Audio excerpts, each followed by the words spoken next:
Primeira carta de Pedro, capítulo 5, versículos 8 a 11. Primeira carta de Pedro,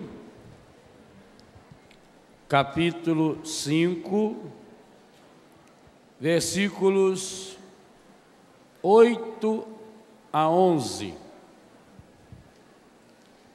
Sede sóbrios e vigiai. Vosso adversário, o demônio, anda ao redor de vós, como o leão que ruge, buscando a quem devorar. Eu vou repetir, para aqueles que estão conversando também ter a graça de ouvir. Sede sóbrios e vigiai. Vosso adversário, o demônio, anda ao redor de vós, como leão que ruge, buscando a quem devorar. Resisti-lhe fortes na fé.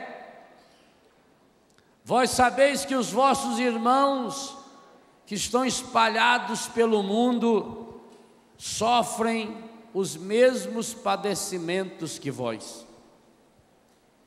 O Deus de toda graça, que vos chamou em Cristo a sua eterna glória, depois que tiverdes padecido um pouco, vos aperfeiçoará, vos tornará inabaláveis, vos fortificará.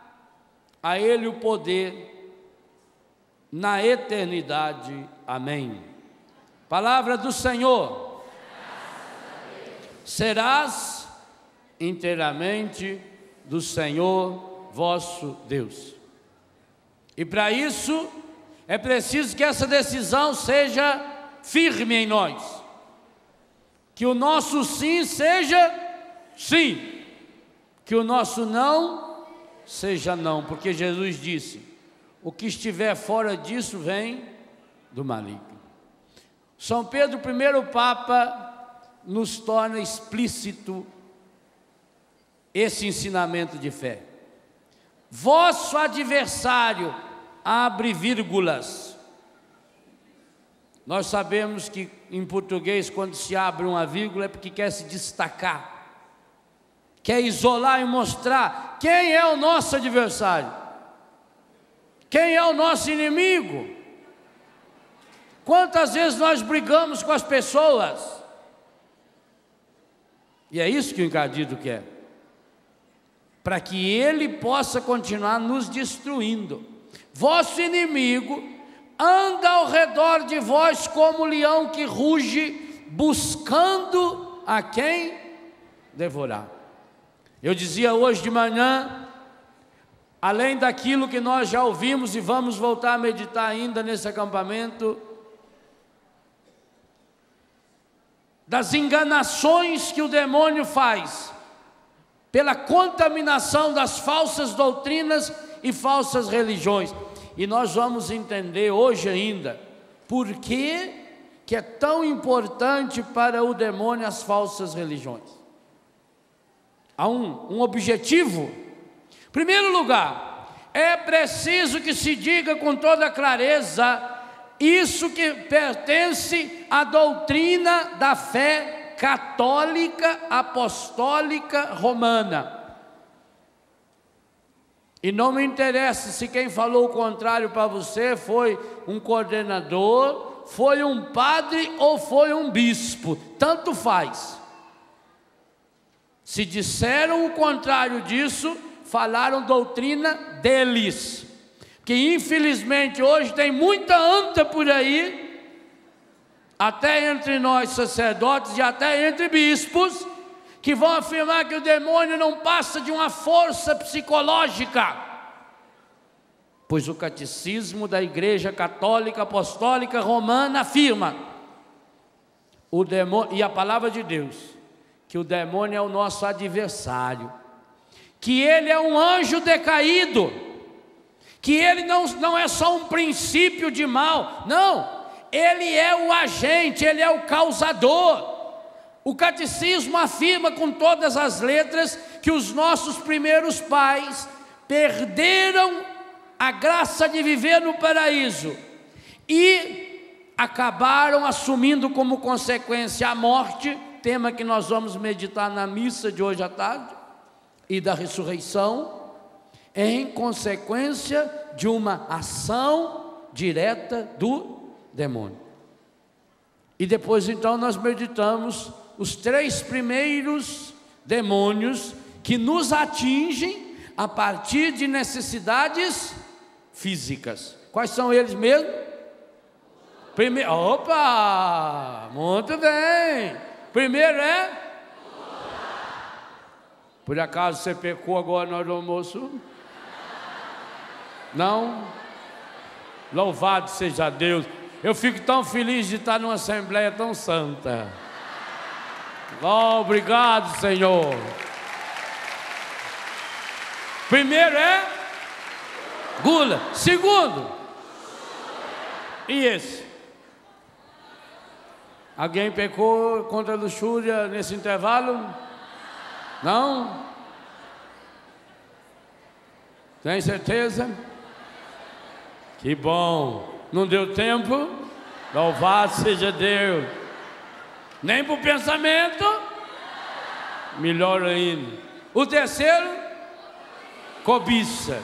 Aí esse não dava tempo, né? A não ser se for lá na barraca de Davi, fica olhando. Não deu tempo nem de sair. Viu? Aguenta firme. Agora nós vamos falar de mais 3 que tentam nos perder. Gente, qual é o objetivo do demônio? Diabolos, não esqueça desse nome mais. Diabolo é aquele que atravessa, diálogo. A gente se conhece através do que fala. Diagnóstico, ó, é o mesmo radical, o mesmo sufixo. É gnose é conhecimento, conhecimento através. Então, diabolos é aquele que coloca-se entre nós. Qual é o contrário de diabolos em português? Símbolos. O que é um símbolo? É algo que me une. Você olha para a bandeira, você lembra da pátria. A bandeira não é a pátria, ela me lembra, ela me liga. Simbólico é aquilo que me liga. O contrário de simbólico, diabólico, é aquilo que me afasta, é aquilo que se atravessa em nosso meio. Então, esse é o grande objetivo do demônio. De manhã nós olhamos 3 dimensões malignas que, através de pecado e de vícios, se transformam de fato num poder maligno, gente. Gente, é muito mais do que pura e simplesmente um vício. É aquilo que o catecismo e que São Tiago nos falava. Agora nós queremos olhar 3 manifestações malignas, aonde esse leão tenta entrar em nós, para se atravessar no nosso caminho com Deus, mas tenta fazer isso através da nossa dimensão psíquica. Vamos recordar e dar prosseguimento até chegar no 8º, amanhã, se Deus quiser. Primeiro, o pecado que vira gula. Segundo, luxúria. Terceiro, quarto, qual? Tristeza. Você já parou para pensar na tristeza como um espírito maligno? Vou confessar uma coisa a vocês, eu nunca tinha pensado nisso. Eu sempre achei que às vezes que eu fico triste, eu tenho uma causa. Eu sempre tento descobrir uma causa ou os culpados pela minha tristeza. Mas preparando esse acampamento, pude perceber de fato, a tristeza, ela não é só uma arma do inimigo, ela é o próprio maligno. Porque o que é que leva você à tristeza? A decepção com Deus, consigo mesmo, com os outros. O que leva-nos à tristeza, e aqui nós entendemos, porque essa é uma dimensão maligna mesmo, é a prisão ao passado. Ninguém fica triste se viver no presente. Quando eu me lanço no passado, eu começo a remoer o meu passado. E vou dizer uma coisa a vocês: em todas as comunidades que trabalham com dependentes químicos, sabe que há um ensino que diz que a gente não deve ficar conversando sobre drogas, que a gente não deve ficar falando sobre o tempo que a gente viveu no pecado, porque isso faz com que a pessoa volte a querer experimentar ou vivenciar a mesma realidade.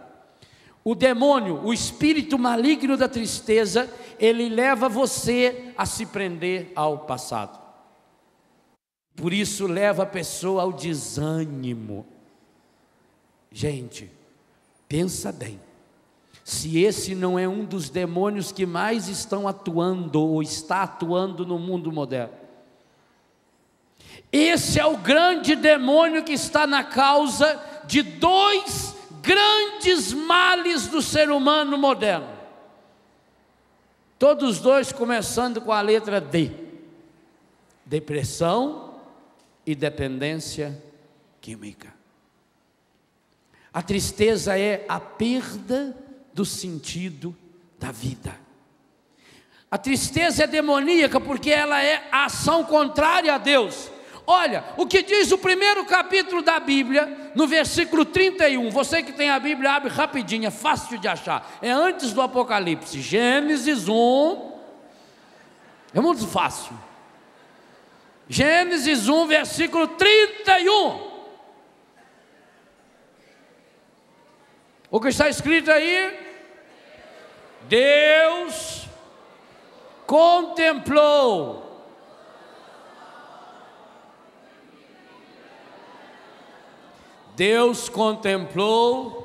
toda a sua obra e viu que tudo era muito bom.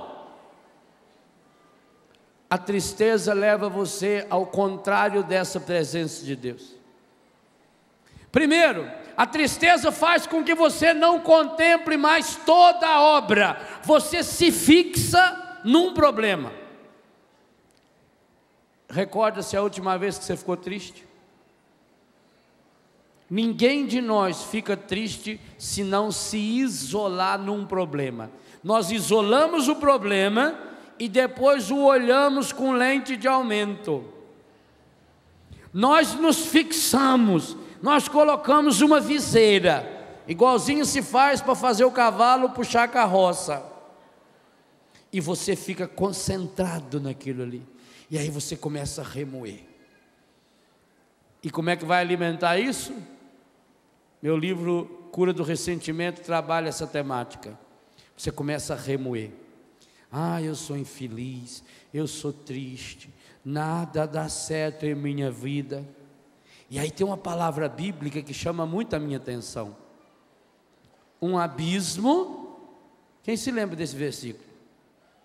Um abismo, pode falar alto aí, atrai outro abismo ao fragor das suas cataratas. O que significa isso? Quando eu me fecho na tristeza, eu começo a atrair tristeza para mim. Por isso que a gente diz que a desgraça nunca vem sozinha. Meu Deus, por que será que quando uma coisa dá errada, tudo dá errado? Porque no momento em que eu me fecho na tristeza, eu abri uma porta para um demônio específico, o espírito maligno da tristeza. Por isso que o Eclesiástico vai dizer: a tristeza já matou a muitos, e dela não se tira proveito algum. O Eclesiástico já ensinava: manda a tristeza embora do seu coração.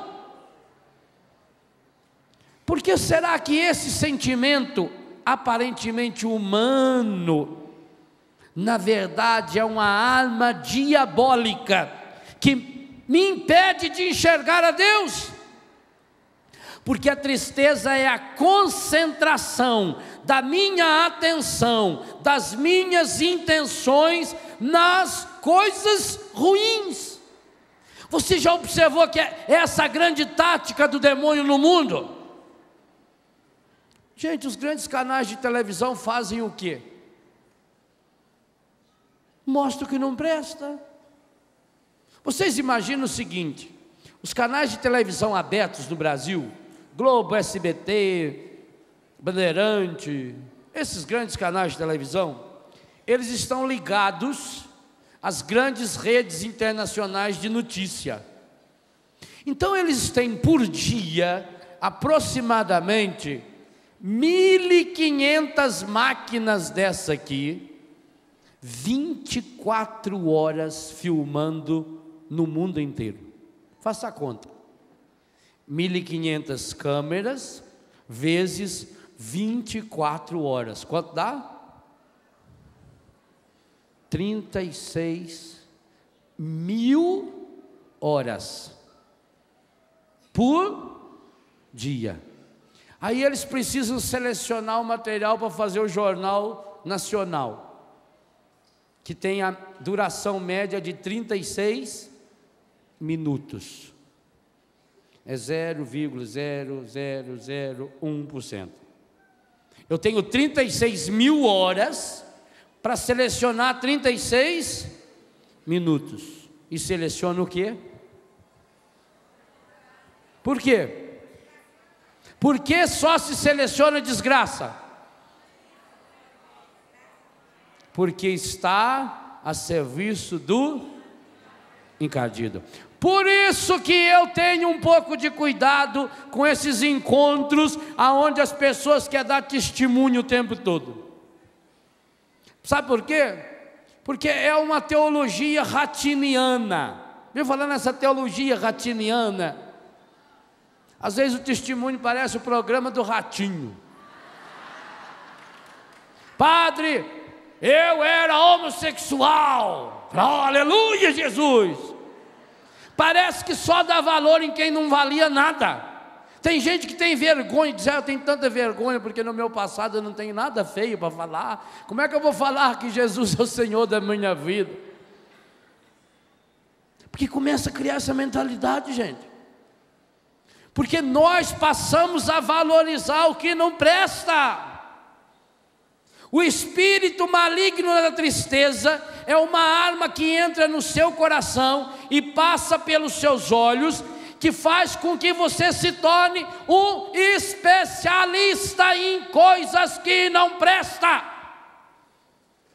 Em todo lugar que você vai, você só vê defeito. Todas as pessoas que você conhece, você só vê defeito. Você só vê o que não presta. E outra, quando a pessoa está impregnada por esse demônio, além dela ver, ela só comenta o que não presta, fala para todo mundo o que não presta, espalha panfletos mostrando o que não presta, porque ela tem que justificar que ela já está completamente dominada por esse espírito maligno da tristeza.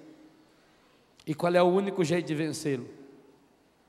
Nosso Senhor nos ensinou ontem já, na abertura desse encontro: minha alma engrandece o Senhor, meu espírito exulta, pula de alegria em Deus meu Salvador. O que nós éramos convidados na primeira leitura da missa de ontem, que abria esse acampamento: soltai gritos de alegria, filha de Sião.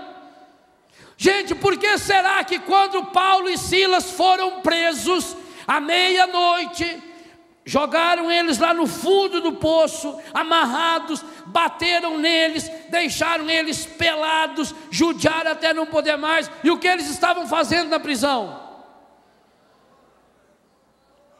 Pulando e louvando a Deus. E foi por isso que venceram o demônio. Por isso que o demônio não gosta da renovação carismática católica. Ele não gosta. Por quê?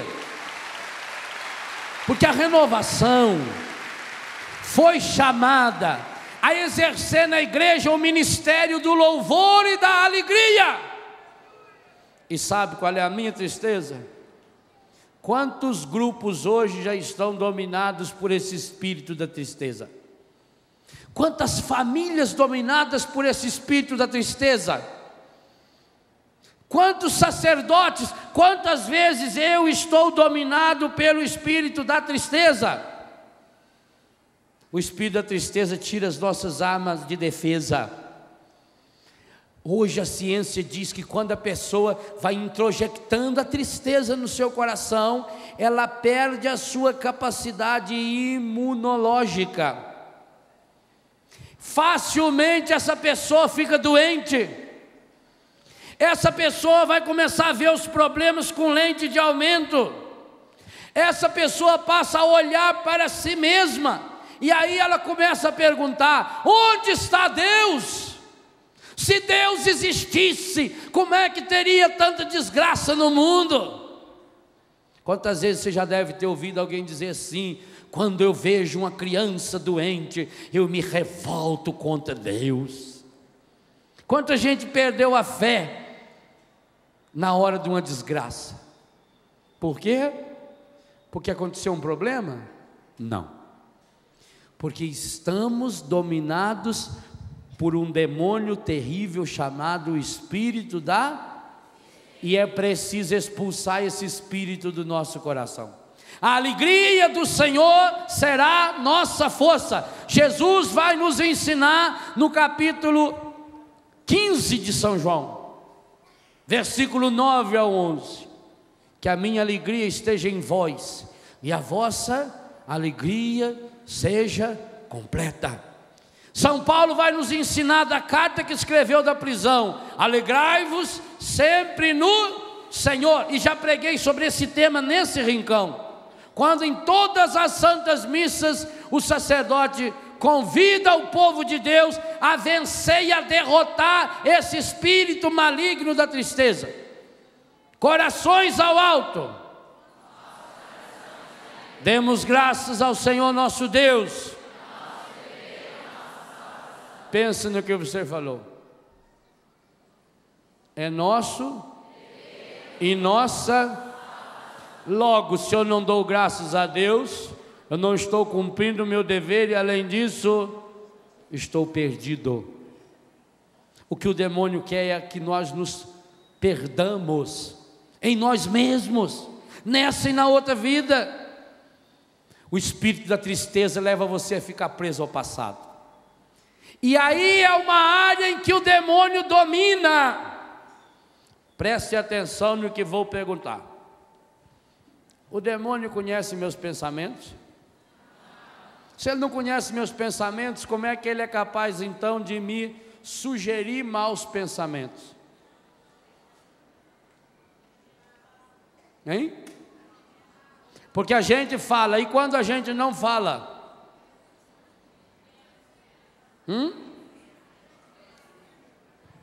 E quando a gente não fala, como é que ainda assim ele descobre, ele é capaz de nos influenciar com maus pensamentos? Se ele não pode entrar em nossos pensamentos, como ele é capaz de nos oferecer maus pensamentos? Por dois modos. Primeiro, ele conhece todo o nosso passado que não foi confessado. Correto? Porque não precisa entrar no pensamento para conhecer. Qualquer pessoa que anda perto de nós vai descobrir o que nós vivemos. E a Bíblia diz que ele, além de perto, ele fica de zóio um tempo inteiro aberto. Ele está só bisoiando, só olhando. Ele está lá com o binóculo dele, regulando ali. Ele não é a cobra que fica escondido no meio do mato lá no paraíso? O passado que eu não confessei está na mão de quem? Deus conhece os nossos pecados? Sim ou não? Sim. Deus conhece? O pecado é o mal. Então como é que São Tiago diz que o mal é inacessível a Deus? Se o mal é inacessível a Deus, nosso pecado pode chegar a Deus? Não, gente, é fé da Igreja Católica. Por isso que tem o purgatório. Nós vamos comentar sobre isso na missa, que é para a pessoa purificar, porque no céu não pode chegar nada que seja impuro. O seu pecado é puro por acaso? O meu não é. O meu passa longe de Deus, graças a Ele. Se o nosso pecado não chega até Deus, onde ele fica? Fica muito bem guardado no coração e na vida de quem não se confessa e nas mãos do encardido, que vai adubá-lo, regá-lo, cuidar dele para você. E assim que você voltar para buscar, ele já vai te dar com todos os frutos possíveis. Ele é o acusador, está na palavra em Apocalipse 12. Ele é aquele que dia e noite está nos acusando. Então, se nós queremos ser livres do espírito maligno da tristeza, nós precisamos com urgência renunciar os pecados cometidos no nosso passado. E na Igreja Católica ninguém tem desculpa de não fazer isso, porque tem um sacramento, aonde você, lembrando-se dos seus pecados, você vai e confessa, e você é absolvido. E sobre os pecados absolvidos ninguém tem poder, nem o demônio. Por isso ele é o pai da ilusão, ele é o pai da mentira. Ele nos prendendo ao passado faz com que a gente se alimente do passado. Então nós passamos agora a olhar para nós com um sentimento de menos-valia. E aqui começamos a ofender seriamente a Deus, porque eu começo a dizer: eu não sou nada, eu não presto, porque eu não dou certo, porque desde pequenininho que eu sofro, porque ninguém gosta de mim. Padre, se eu for contar a minha história para o senhor dar um livro, o tanto que eu sofro. Quando eu era pequeno, a minha mãe não gostava de mim, gostava mais do meu irmão, minha avó não gostava de mim, a professora não gostava. Por que será que ninguém gostava de mim? Porque você é muito chato, já devia ter morrido. Você está só ocupando a moita. Ou não acontece isso com você? Você fica remoendo, remoendo. E quando a gente fica remoendo o passado, vem a tristeza. E quando vem a tristeza, nós alimentamos o passado. E aí nós não enxergamos as coisas bonitas que Deus nos dá. É como quando a gente está resfriado. Você está resfriado, tem uma mesa farta, não tem vontade de comer. Quando você tem dor de dente, você tem vontade de comer doce? Não quer nem chegar perto. A pessoa oferece uma rapadura para você, você aceita um pedaço? Quer um pedaço de rapadura? Não, pois eu estou lá com aquela panela desse tamanho. Aqui já está cabendo. No começo cabe aquela sementinha de goiaba. Agora já está cabendo o grão do pêssego. Quer rapadura? Não, obrigado. Assim vai acontecendo conosco quando deixamos nos dominar pelo espírito da tristeza. O espírito da tristeza vai nos amarrando, vai nos tornando pessoas pessimistas. O pessimismo gera o negativismo. Você começa a olhar a vida com tristeza, é o fastio da vida. Você vai perdendo o sabor. E aí, olha como o demônio é terrível. Nessa hora, ele começa a oferecer para mim e para você as fontes da falsa alegria, da alegria demoníaca. E no que consiste essa alegria? Na gula, na luxúria, na cobiça. Percebeu? Percebeu que nós estamos subindo um degrau? E nós chegamos no quarto, sinal que já passamos pelos outros 3. Portanto, esses 3 estão vindo junto. E quando chegarmos no 8º, vamos perceber que o 8º traz consigo todos os outros 7. Como eu não experimento a alegria de Deus? A alegria do Senhor será a nossa. Logo, sem a alegria do Senhor, nós seremos e fraco, gente. Fraco qualquer um derruba. Fraco qualquer um de nós é derrotado. Então hoje nós precisamos abrir nosso coração e nossa mente para compreendermos que essa tristeza que muitas vezes toma conta do nosso coração, que ela não é pura e simplesmente algo passageiro, e que não adianta nada eu me empanturrar de remédio, não adianta nada eu querer fugir da tristeza com as drogas. Eu bebo porque eu estou triste. E depois que ficar alegre, vai beber para comemorar que está alegre. Aí vem a ressaca, o ciclo vicioso. Eu estou triste, eu fumo um baseado. A maconha é uma droga tranquilizante. A pessoa fica serena, tranquila, para comemorar, ela cheira um carreiro de cocaína. E a cocaína deixa a pessoa nervosa, agitada. Leva a síndrome do pânico, a fúria interior. Quer dizer, uma droga vai indo para outra.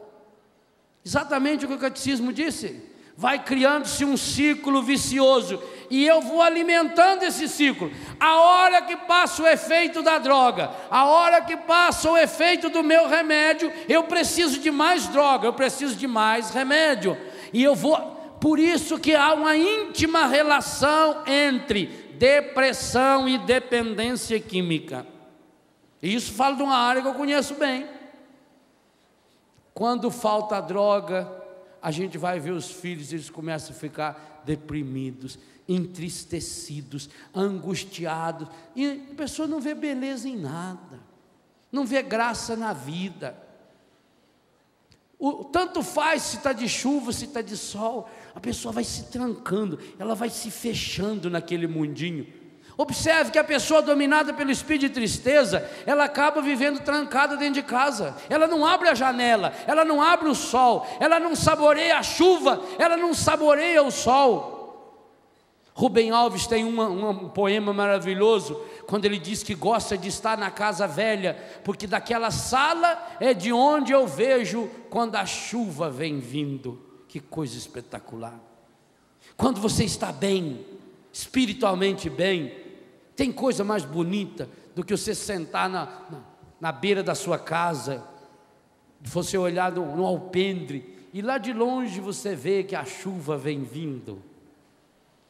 Tem coisa mais gostosa do que sentir o cheiro das primeiras gotas que caem na terra e começa a subir aquele cheiro de poeira.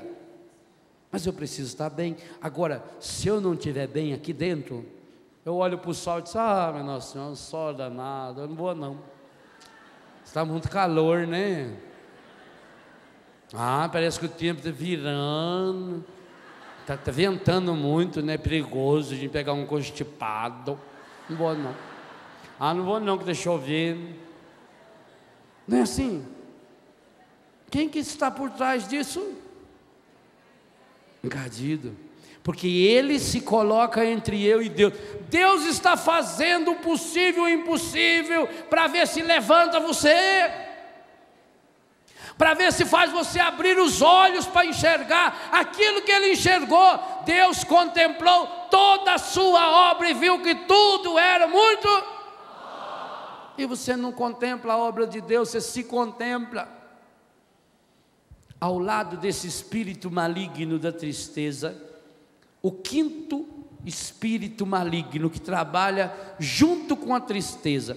Aliás, alguns dos monges antigos escrevem esse em primeiro e a tristeza como consequência. Esses dois trabalham muito juntos. Nós já fizemos um acampamento inteiro sobre esse quinto espírito maligno, só que não com esse nome. O espírito maligno da ira. Ah, meu Deus, eu já fiz uns 15 exorcismos para mim mesmo em cima desse espírito, só nesses últimos dias preparando esse acampamento. Eu acho que essa é a porta número 1 de entrada do encardido na minha vida, porque quando me sobe os nervos, nossa Senhora, que vontade de esganar. Você não tem isso não? Eu tenho. O que deixa a gente nervoso? Você já percebeu que tem coisas que deixam você nervoso, mesmo que não faça mal nenhum para você? Por exemplo, uma criança chorando. Criança chorando, que mal ela faz para mim? E por que ela me enerva? Eu comecei a pensar, por que será que alguns não se enervam com isso e eu me enervo? É duro a gente ter que descobrir na gente que nós estamos abrindo portas ao demônio. Efésios 4, 26, 27, que o sol não se ponha sobre o vosso ressentimento, não deis lugar ao demônio. Que a ira não é só uma porta de entrada para o demônio, como eu explico no livro A Cura do Ressentimento, mas que é o próprio espírito maligno, que é uma manifestação concreta do demônio. Quantos de nós estamos contaminados por esse espírito maligno? Daquela coisa que nos irrita com facilidade. Gente, quantos de nós vamos precisar fazer muitas vezes? Eu hoje sei, essa é uma das minhas batalhas espirituais. O mau humor. À toa. Só porque alguém fez uma coisa que você não queria. Só porque você se decepcionou. Só porque uma coisa saiu ao contrário. Só porque não saiu conforme eu tinha programado. Meu Deus do céu, quem é que diz que a vida tem que ser programada por aquilo que eu acho que deve ser? Quanto tempo de Deus nós perdemos porque deixamos o mau humor entrar dentro de nós? E no livro eu explico o que a ciência moderna fala hoje para nós. O mau humor se torna de fato uma porta de entrada para inúmeras enfermidades, para inúmeras doenças. Todo o nosso sistema nervoso central, especialmente o simpático, a área do nosso sistema nervoso, que nos defende, que nos coloca em posição de alerta, ou corre ou enfrenta. Todo ele é influenciado por esses dois espíritos malignos que trabalham ali. Tristeza e ira. A ira se transforma em rancor. A ira se transforma em raiva. Gente, quantas pessoas que chegam a ser possuídas por um espírito de ira, que vira fúria. Quantos assassinatos são cometidos nesse instante? Como é que você vê a reação de uma pessoa diante de situações que outras pessoas reagiriam até com uma certa naturalidade? Mas a pessoa é tomada por um espírito que a domina, que a tira. Sabe quando a gente diz assim, eu fiquei fora de mim? Quer dizer, o povo diz, eu fiquei fora de si. Fora de si é legal, né? Eu fiquei fora de si. Claro que ficou, O ruim é quando você fica fora de si. Então eu fiquei fora de mim. Quando a gente fica fora da gente mesmo, fora de si mesmo, quando a gente não consegue dominar uma situação, nessa hora a gente percebe que o nosso corpo também trabalha assim, que a gente vai ficando enervado, aquilo vai irritando, você vai aguentando, E aí parece que o diabinho, ele gosta, ele sabe qual é o nosso ponto fraco. E como é que ele sabe, se ele não conhece o nosso pensamento?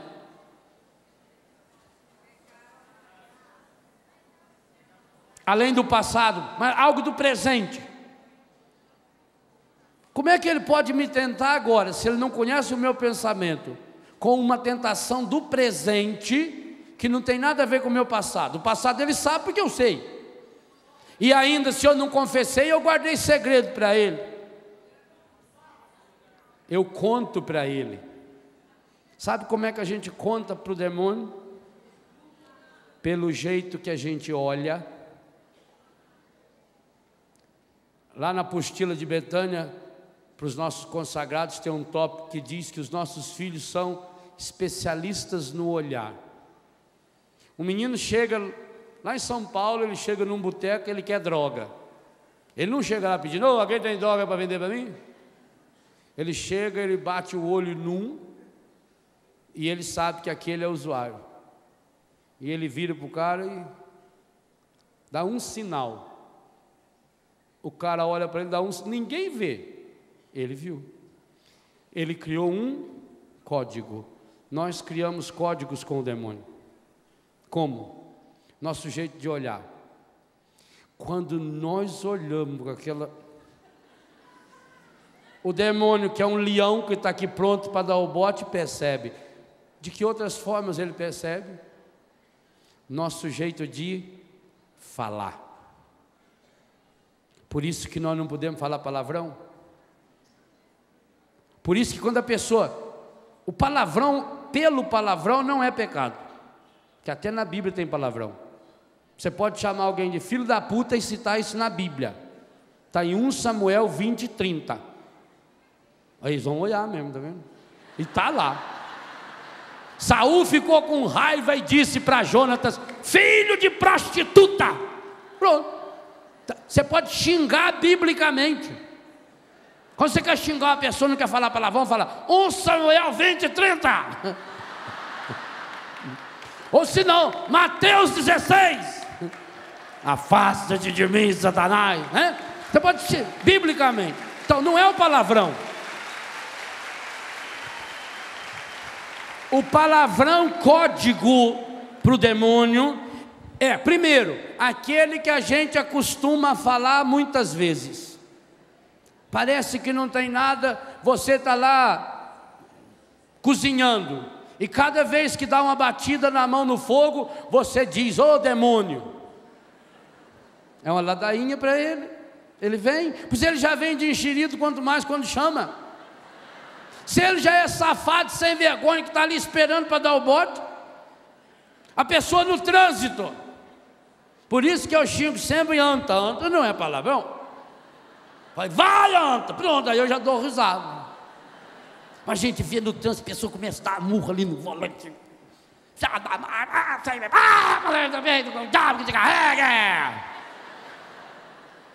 Aí quando a pessoa fala: "Vai que o diabo te carrega", ele diz: "Eu estou carregando você, querido.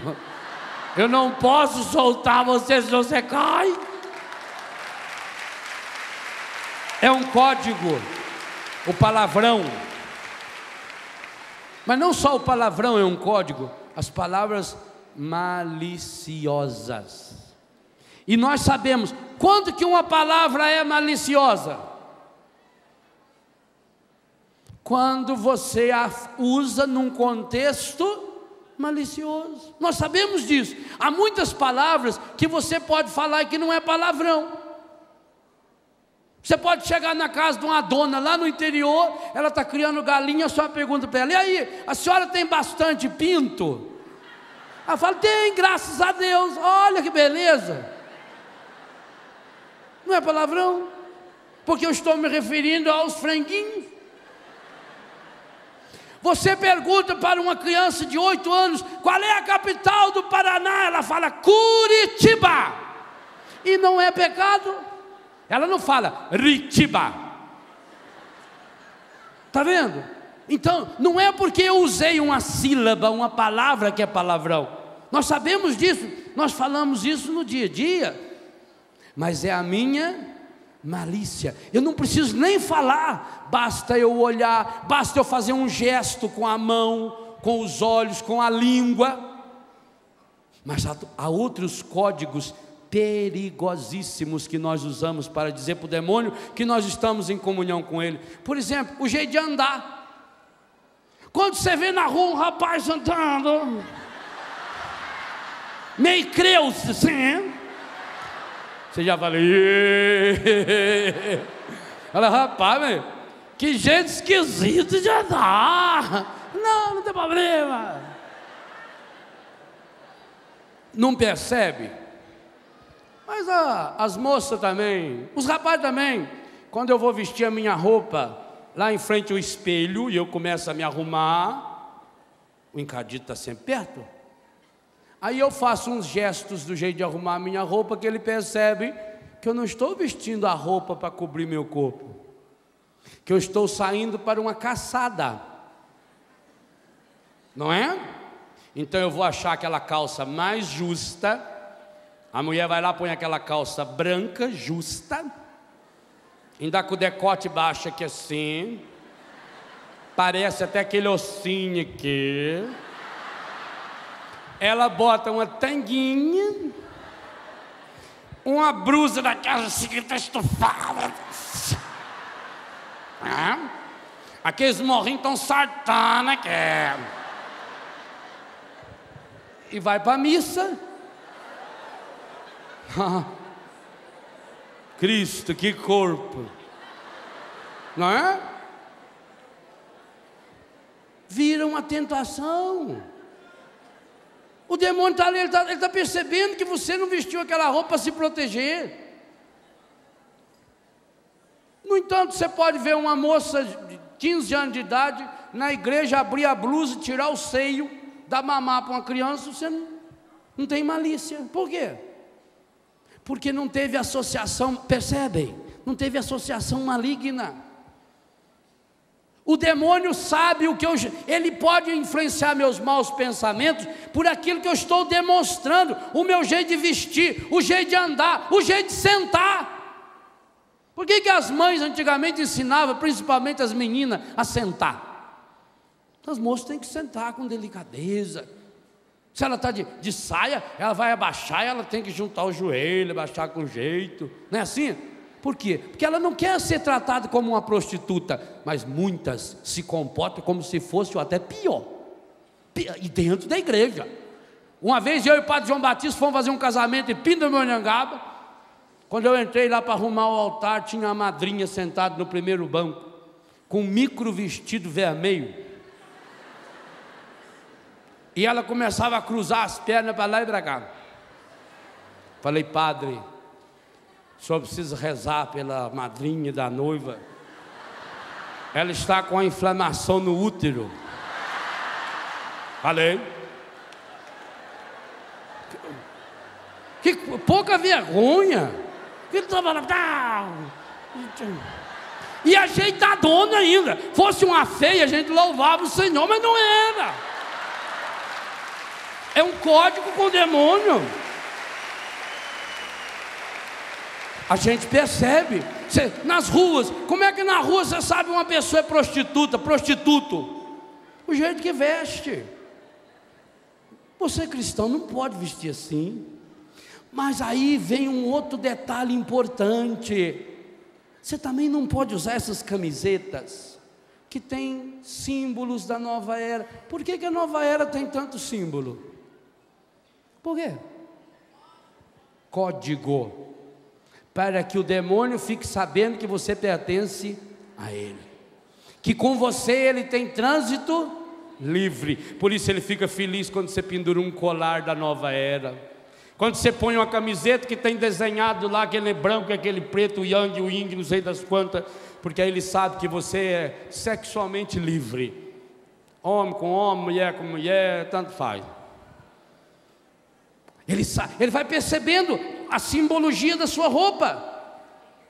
E quantos de nós quantas mães estão comprando roupinhas para o seu filho com o desenho do Mickey, da Minnie, coisinha bonitinha, faz festinha de aniversário e os filhos tudo com aquela orelhona do Mickey.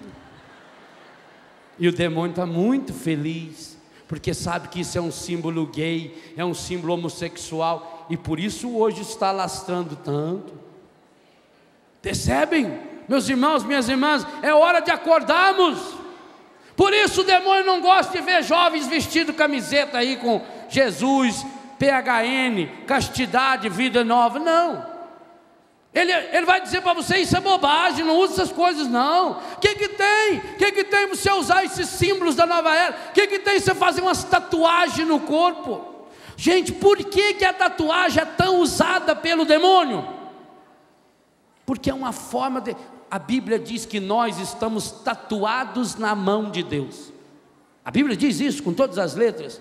Eu falo isso no livro Seja Feliz Todos os Dias. Como nós não podemos estar tatuados na mão do demônio, ele quer estar tatuado em mim e em você. Por isso que você pode ver, eu vejo pelos nossos filhos que fizeram tatuagem quando estavam na rua, na droga. 99% das pessoas que têm tatuagem tem ao menos um símbolo demoníaco gravado no corpo.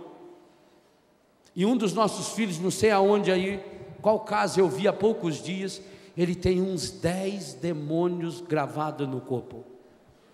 É Curitiba? Lá em casa, Curitiba. Oi? Miguel. Uns 10 demônios. Gente, aqui tudo demônio, tudo. Demônio terrível, bruxinha. Todos esses símbolos da nova era. Quer dizer, começa com o quê? Um tribal. O tribal já é um primeiro símbolo demoníaco. Depois vem teia de aranha. Depois vem aquele coringuinha. Depois tem uma diabinha lá que é famosa, não sei como é que ela chama. Sabe o nome da diabinha lá? Aquela diabinha que eles usam. Quase todos os nossos filhos têm uma diabinha desenhada no corpo. E depois, uma diaba mesmo, uma medonha lá. Hipotenusa, sei lá como é que chama aquilo. Quem? Merluza. É, vocês estão sabendo, mundo bem, parabéns, né? Enfim, com o tempo o corpo está todo marcado. E nós ouvíamos hoje o texto dizer que você não pode fazer incisão no seu corpo. Ou não sabeis que o vosso corpo é templo onde habita Deus? Pelo espírito maligno da ira e da tristeza, o demônio vai nos amoldando as coisas externas, e nós vamos tornando-nos outdoor do demônio. Por que algumas marcas de roupa que nós sabemos que hoje são consagradas, não, essa palavra está errada, consagrado só se for para coisa santa, roupa que estão reservadas, que estão contaminadas? Porque essas pequenas tatuagens que vêm de sorvetinho, de picolézinho, e que a criançada começa a fazer, e porque a criança fica tão irritada, porque a criança fica tão nervosa, chicletes, bala, aí cai, por exemplo, na questão do piercing, que é uma marca. Eu já falei que quem inventou o piercing foi o peixe que fugiu da pescaria, né? Ele rebentou o anzol, e aí ele chegou lá embaixo, os outros falaram: nossa, o que é isso? Você parece que foi pescado. Não, isso eu inventei, agora é moda, é piercing. Aí começou a fazer. É código, porque o demônio, como ele não pode entrar no meu pensamento, entendam a gravidade, gente. Porque se a gente não entender a gravidade, nós não vamos brigar contra ele. E nós temos que brigar contra ele. Se há alguém que você tem que estar disposto a brigar, é o demônio. E com um detalhe: o bicho é forte, o bicho é safado, o bicho é sem vergonha, o bicho é ordinário desde pequeno. Eu tenho que estar muito forte para vencê-lo. E digo uma coisa a você: por mais forte que seja eu ou você, ou nós nos unimos, ou nós seremos derrotados. Isso é terrível. Por que ele semeia divisão? A ira é um princípio de divisão. Ele faz dois irmãos brigarem, ele faz dois padres brigar. Pela ira, o marido e a mulher brigam, a família briga. A ira gera morte, a ira gera o ódio, a ira alimenta a tristeza alimenta a ira.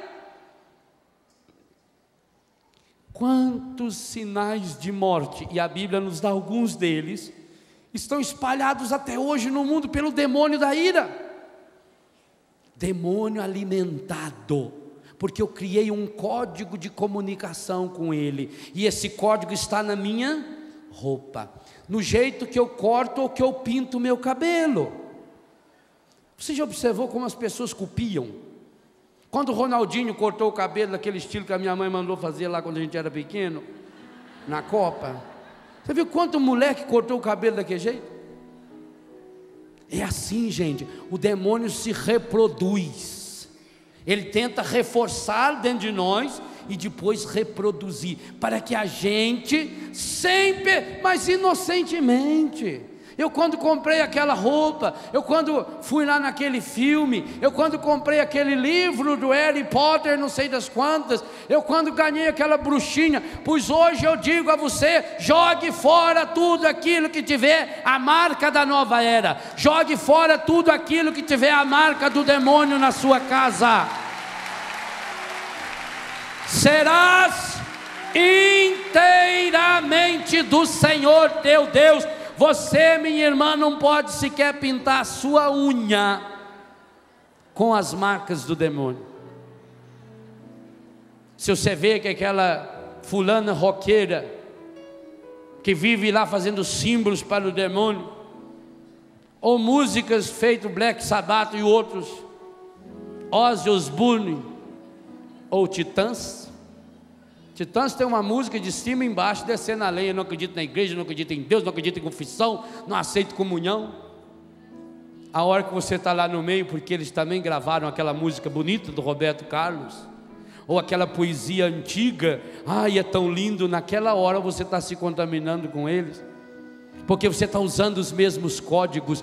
Hoje, quantas dessas novelas seleciona-se a trilha sonora com músicas dedicadas ao demônio que entra dentro da nossa casa, com aquilo que o padre nos falava, de artistas que um dia entregaram a vida ao demônio para conseguir o sucesso, e que você está lá. Por isso nós estamos numa guerra. E aí, meus irmãos, minhas irmãs, o sexto espírito maligno que atinge o nosso espírito, ele é um daqueles que mais nos impede de entrarmos nessa batalha, porque é o espírito da preguiça. Qual é o primeiro de todos? Segundo, luxúria. Terceiro, cobiça. Quarto, tristeza. Quinto, ira. Sexto, os monges da igreja, os padres do deserto dizem que esse é o demônio do meio-dia. É aquele que ataca a pessoa a qualquer hora. Há hoje um espírito de preguiça que já está entrando no coração das nossas crianças. As crianças estão sendo educadas para deixar-se governar por esse espírito, que está tomando conta do espírito da nossa juventude. Você sabia que é a preguiça que impede você de se ajoelhar na hora da consagração? E cada vez eu fico mais horrorizado com o número de jovens, de adultos, que não se ajoelham na hora da consagração. Espírito da preguiça. Na hora que você for comungar, você não precisa ajoelhar, porque Maria estava de pé aos pés da cruz, e acredito que ela não tenha faltado ao respeito com Jesus. Na hora da comunhão você está de pé, porque diz: eu estou pronto, Senhor, eu não sou digno, eu sou fraco, mas eu preciso do Senhor, vem, Senhor. Mas na hora da adoração, da consagração, eu tenho que dobrar meu joelho. A preguiça de rezar. Quanta gente não reza o terço? Agora estou com preguiça. Claro, deixo para rezar na hora que vai estar faltando 2 minutos para deitar. A preguiça de ir na igreja. A preguiça de trabalhar.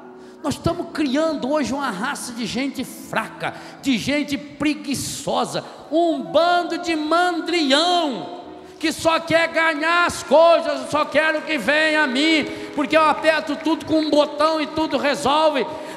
E eu digo uma coisa a você, eu vejo pelos filhos da nossa comunidade, como é difícil ensinar um menino e uma menina a trabalhar. Por isso que na minha casa, e eu digo, você começa a fazer isso na sua, vale para a sua também. A primeira coisa a fazer quando acorda é arrumar a própria cama. Arruma a sua cama, mas arruma bem arrumado. Arrumar a cama significa que eu estou começando bem o meu dia. Eu vou lá, jogo uma água na cara, tiro as ramelas, já jogo fora, escovo o dente. Então eu estou me predispondo. Hoje vai ser um dia bom. Hoje é o primeiro dia do resto da minha vida. Hoje é o dia que eu vou tomar as decisões mais importantes da minha vida. Meus irmãos, quantas pessoas hoje estão tomando decisões maravilhosas que vão mudar a história do mundo?